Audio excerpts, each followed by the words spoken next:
Highball offer. So, yung highball offer, ang tawag naman doon is yung kabaliktaran ng lowball offer. Ito yung ini-expect na mataas na offer. Ito yung offer na mas mataas kaysa doon sa ini-expect mo. Kaya nga highball offer. Ibig sabihin, may expected offer ka, pero itong offer na to mas mataas. Okay?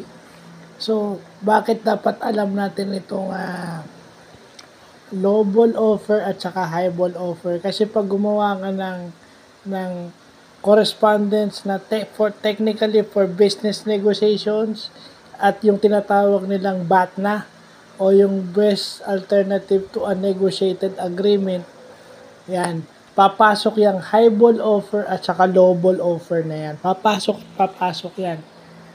Kasi yung high ball offer, yung mas mataas. At yung bibili, gusto nila yung buyer o yung buyer, yun na na-expect nilang mas tataas pa yan kasi mas tataas yung offer nila kasi maganda, de kalidad.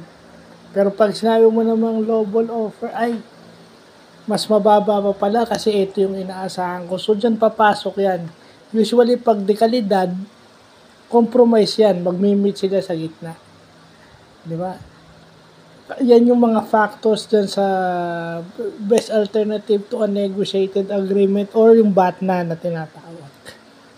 Yan. So, yan yung mga term na dapat nating malaman. Ano yan? Business English.